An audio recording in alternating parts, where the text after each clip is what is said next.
에스라 5장 1절에서 2절까지의 말씀입니다.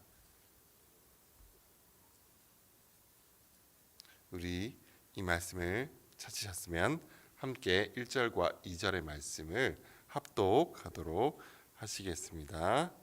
선지자들 곧 선지자 학개와 이또의 손자 스가랴가 이스라엘의 하나님의 이름으로 유다와 예루살렘에 거주하는 유다 사람들에게 예언하였더니 이에 스알디엘의 아들 스룹바벨과 요사닥의 아들 예수아가 일어나 예루살렘에 있던 하나님의 성전을 다시 건축하기 시작하매 하나님의 선지자들이 함께 있어 그들을 돕더니 아멘. 오늘도 이렇게 새벽 예배 가운데 나와서 하나님의 말씀을 사모하고 또 하나님께 예배드리기를 원하시는 우리 성도님들 가운데 하나님의 은혜와 축복이 함께 하시길 소망합니다. 그리고 온라인으로 이 시간 함께하고 계시는 우리 모든 성도님들께도 동일한 하나님의 은혜와 복이 임하기를 소망합니다. 우리는 지난 시간 살펴본 본문에서 이스라엘 백성들이 함께 성전을 건축하자는 대적들의 제안을 거절하자 그때부터 대적들이 본색을 드러내고 성전 건축을 방해하게 되는 내용을 살펴보았습니다. 그 내용이 에스라 4장 4절부터 이어지는데 제가 간략하게 요약해서 말씀을 드리겠습니다. 이스라엘의 대적들은 이스라엘 백성들의 성전 건축을 막기 위해서 페르시아의 왕 아닥사스다에게 예루살렘 백성들을 고발하는 글을 올리게 됩니다. 그런데 그 고발의 내용이 사실만을 이야기하는 것이 아니라 없는 일을 꾸며내서 고발을 하고 있는 것을 보게 됩니다. 이를테면 지금 예루살렘에서 백성들이 짓고 있는 것은 성전인데 성과 성벽을 짓고 있다고 거짓말을 하고, 그리고 이들이 성과 성벽을 완성하고 나면 왕을 배반할 것이라는 거짓말을 상소문에 올리게 됩니다. 이러한 대적들의 거짓 고발을 들은 페르시아의 왕은 결국 성전 공사를 중단시켜 버리게 됩니다. 그렇게 얼마 동안이나 성전 건축이 중단이 되냐면 다리오 왕 제2년까지라고 기록되어 있는데 횟수로 치면 무려 15년 동안이나 성전 건축이 중단되어 버립니다. 에스라서를 시작하면서 하나님께서 시작하신 일은 하나님께서 반드시 완성하신다는 말씀을 들은 적이 있었습니다. 자, 하나님께서 명령하신 성전 건축이 이렇게 오랜 시간 멈춰버리게 되는데 어떻게 다시 하나님께서 이 성전 건축을 시작하게 하시는지 오늘 말씀을 통해서 다시 한번 살펴보도록 하겠습니다. 오늘 본문 1절은 이렇게 시작하고 있습니다.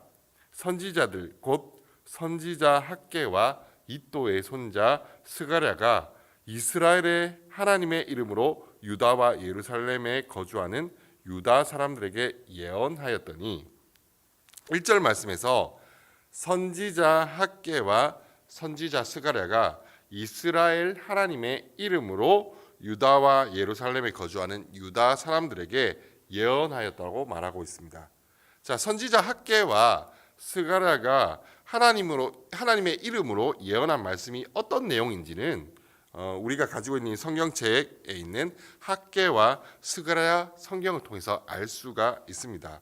그리고 학개와 스가랴에 기록된 말씀들을 찬찬히 보게 되면은 학개와 스가랴가 예언하던 시기에 그 예언의 말씀을 들었던 이 유대인들이 어떤 상황에 있었는지도 좀 살펴볼 수가 있습니다. 선지자 학개와 스가랴가 활동했던 시기는 성전 건축이 멈추고 성전 공사가 멈추고 15년 가까이 지났을 때였습니다. 자, 이때 유대인들의 마음속에 어떤 생각이 있었는지 학개 1장 2절에 분명하게 나오고 있는데 제가 학개 1장 2절의 말씀을 읽어 드리겠습니다. 만군의 여호와가 이같이 말하여 이르노라. 이 백성이 말하기를 여호와의 전을 건축할 시기가 이르지 아니하였다 하느니라. 자, 성전 건축이 중단된 상태가 15년 동안이나 지속되자 유대인들의 마음속에는 어떤 마음이 생겼냐면 지금은 아직 여호와의 전을 건축할 때가 아니야라는 마음이 생겼다라는 것입니다. 이런 생각은 이방 민족들이 끊임없이 방해하고 있었기 때문에 아직 성전 건축을 할 상황이 아니어서 상황이 나아지기를 기다리는 것으로 볼 수도 있겠지만, 사실 이스라엘 백성들은 주변 백성들의 방해 말고도 다른 이유로 지금은 성전을 건축할 때가 아니라고 생각을 하고 있습니다. 구약의 선지서들을 보게 되면, 이렇게 하나님 말씀을 예언하고 있는 선지서들을 보게 되면 하나님께서 이스라엘을 시키시기 전에 먼저 범죄한 열방의 여러 나라들을 하나님께서 심판하실 것이라는 예언이 많이 등장합니다. 그런데 이제 주변의 방해로 성전 건축이 중단되고 이렇게 주변 상황을 좀 둘러보니까, 유대인들이 이렇게 쭉 둘러보니까 이스라엘 주변의 여러 나라들이 하나님께 죄로 인해서 이제 하나님께 심판을 받기는커녕 여전히 잘 먹고 잘 살고 있는 모습을 유대인들이 보게 된 것입니다. 그것을 본 이스라엘 백성들이 생각하기를, 하나님이 열방을 심판하시지 않은 것을 보니까 이스라엘을 회복하고 성전을 회복할 시기가 아직 이르지 않았구나라고 생각을 하게 된 것입니다. 그렇게 생각하면서 유대인들이 어떻게 생각하고 행동하는지 학계 1장에 나오는데, 다들 하나님의 성전을 건축하기보다는 내 집이나 돌보고 열심히 씨 뿌리고 살아야 되겠다라는 생각을 가지게 된 것입니다. 이러한 유대 백성들의 모습을 통해 그들의 마음에 성전을 건축하라는 하나님의 명령은 이미 희미해진 지 오래라는 것을 알 수가 있습니다. 그런데 오늘날에 많은 사람들이 이때 유대 백성들과 같은 생각을 할 때가 있습니다. 하나님을 의지해서 말씀대로 살려고 노력하는데도 오랜 시간 동안 하나님의 약속이 도무지 이루어지지 않는다라고 생각이 들 때가 있습니다. 또한 기도를 해도 응답이 없다고 느껴진다면 누구라도 낙심하기 마련일 것입니다. 이렇게 산다고 내 삶에 무엇이 변하겠는가, 무엇이 달라지겠는가라는 생각이 들면서 하나님께 순종하기보다는 그냥 내일이나 열심히 하며 살아가자라는 그런 생각이 들 때가 있다라는 것입니다. 유대인들 또한 하나님의 약속이 더디 이루어진다고 생각하게 되자 하나님의 말씀에 순종하기보다는 자신들에게 필요한 것들을 먼저 찾고 구하며 살아가게 되었습니다. 그러나 베드로후서 3장 9절에서는 이렇게 말씀하고 있습니다. 주의 약속은 어떤 이들이 더디다고 생각하는 것 같이 더딘 것이 아니라 오직 주께서는 너희를 대하여 오래 참으사 아무도 멸망하지 아니하고 다 회개하기에 이르기를 원하시느니라. 아멘. 사랑하는 성도님들, 하나님의 말씀은 반드시 이루어집니다. 하나님께서는 저와 성도님들의 기도에 반드시 응답해 주십니다. 비록 우리 눈에는 변하는 것이 없는 것처럼 보일지라도 하나님의 말씀은 지금도 이루어지고 있다라는 그 사실을 믿으시기 바랍니다. 사실 학개와 스가랴가 예언한 말씀이 다 그런 내용입니다.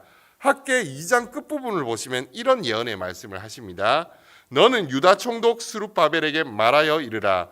내가 하늘과 땅을 진동시킬 것이요 여러 왕국들의 보좌를 엎을 것이요 여러 나라의 세력을 멸할 것이요 그 병거들과 그 탄자를 엎드려뜨리니 말과 그 탄자가 각각 그의 동료의 칼에 엎드러지리라. 이것은 하나님께서 온 세상을 진동하시며 그들의 보좌를 엎으심으로 열방을 심판하실 것을 말씀하시는 것입니다. 스가랴서에서도 보면 다양한 환상들을 보여주시며 속히 열방을 심판하실 것을 이스라엘 백성들에게 말씀하십니다. 왜 이런 말씀을 하시냐면 하나님의 말씀은 반드시 이루어진다. 속히 그 말씀을 이루신다. 그러니 하나님의 약속의 말씀을 믿고 그 말씀에 계속 순종하라는 의미로 이러한 말씀을 주신 것입니다. 이스라엘 백성들은 학개와 스가랴의 그 예언의 말씀을 듣고 다시금 하나님의 명령에 순종하여 성전을 건축하게 됩니다. 오늘 본문 2절을 보시면 하나님의 선지자들이 함께 있어 그들을 돕더라라는 말씀이 2절 끝부분에 나옵니다. 선지자들이 성전 건축에 있어서 돌을 나르고 감독을 하거나 그런 일들을 했을 거라고 생각이 들진 않습니다. 이들은 계속해서 하나님의 말씀을 전하고 그 말씀으로 백성들을 격려하면서 하나님께서 명령하신 성전 건축을 이루어 갔다라는 것을 우리에게 보여주고 있는 것입니다. 하나님께서 이스라엘 백성들에게 성전 건축을 종용하시는 이유는 하나님이 거하실 처소가 없어서 그런 것이 절대로 아닙니다. 이 일이 이스라엘 백성들의 거룩함을 위해서 꼭 필요한 일이었기 때문입니다.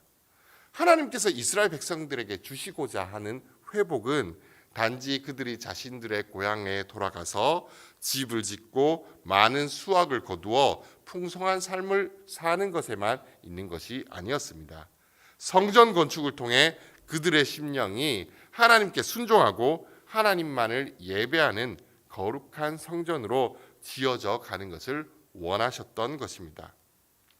혹시 이 자리에 계신 성도님들 가운데도 마치 이 성전 건축이 오랫동안 중단되었던 것처럼 하나님의 약속이 이루어지지 않는 것처럼 느껴져서 낙심하시는 분이 계십니까? 15년, 아니 그 이상의 시간 동안 기도해 왔는데 여전히 이루어지지 않는 기도 제목 때문에 낙심하고 계시는 분이 계십니까? 이스라엘 백성들이 학개와 스가랴의 그 말씀을 통해 하나님의 말씀을 들었을 때에 다시금 하나님의 약속을 붙잡고 순종의 자리로 나아갔던 것처럼 오늘 이 시간 우리에게 주시는 말씀을 통해 다시금 힘을 얻고 순종과 기도의 자리로 나아가는 복된 은혜가 있기를 소망합니다. 로마서 9장 27절과 28절에서는 바울이 이사야서의 말씀을 인용해서 이렇게 말씀하고 있습니다. 또 이사야가 이스라엘에 관하여 외치되 이스라엘 자손들의 수가 비록 바다의 모래 같을지라도 남은 자만 구원받으리니 주께서 땅 위에서 그 말씀을 이루고 속히 시행하시리라 하셨느니라 라고 말씀하고 있습니다. 열방을 향한 하나님의 약속, 하나님의 심판은 반드시 이루어집니다. 그 이유는 그것을 하나님께서 약속하셨기 때문입니다. 하나님께서 약속하신 대로 열방만이 아니라 이스라엘에도 하나님의 심판이 속히 임하게 될 것입니다. 자, 그렇다면 그 심판 앞에서 누가 구원을 받게 되느냐면 바로 그 가운데 남은 자만이 구원을 받게 됩니다. 그렇다면 어떻게 해야 하나님의 심판이 임할 때에 구원받는 남은 자가 될 수 있을까요? 제가 학개서 2장 5절의 말씀을 읽어드리겠습니다. 너희가 애굽에서 나올 때에 내가 너희와 언약한 말과 나의 영이 계속해서 너희 가운데 머물러 있나니 너희는 두려워하지 말지어다. 이 말씀은 우리가 무엇을 잘해서 하나님의 심판을 피할 수 있는 것이 아니라 나의 영, 곧 성령 하나님께서 우리와 함께 하심으로 우리가 하나님의 말씀 가운데 남은 자, 구원받은 자가 될 수 있음을 우리에게 말씀해주고 있습니다. 저와 성도님들이 예수 그리스도를 믿는 그 순간부터 우리는 모든 죄를 용서받고 성령님이 우리를 단 한순간도 떠나지 않으시며 예수 그리스도의 말씀 안에 살아갈 수 있도록 우리를 가르치시고 말씀대로 살아갈 힘을 주신다는 사실을 의지할 때에 우리는 심판이 와도 두려워하지 않을 수가 있는 것입니다. 저와 성도님들이 이 사실을 기억하며 오늘도 성령 하나님을 의지하며 말씀에 순종하는 삶, 예배의 삶을 살아가게 해달라고 기도하는 복된 기도의 자리가 되기를 소망합니다. 제가 기도하겠습니다. 하나님, 때로는 하나님의 말씀이 너무나 더디 이루어지고 기도의 응답이 이루어지지 않는 것처럼 느껴질 때가 있습니다. 그러나 그럴 때에도 하나님께서는 신실하게 약속을 이루어 가심을 믿음의 눈으로 바라보게 하여 주시옵소서. 하나님의 신실하심을 의지하며 다시금 순종의 자리로 나아가게 하시고 가장 좋은 때에 가장 좋은 것으로 기도에 응답해 주실 것을 믿고 다시금 기도의 무릎을 꿇게 하여 주시옵소서. 오늘도 말씀을 가르쳐 주시고 기억나게 하시고 그 말씀대로 살아갈 힘을 주시는 성령님을 의지하며 살아가는 복된 하루 또한 평생의 삶이 되도록 우리의 삶을 인도하여 주시옵소서. 이 모든 말씀 예수님의 이름으로 기도드립니다. 아멘.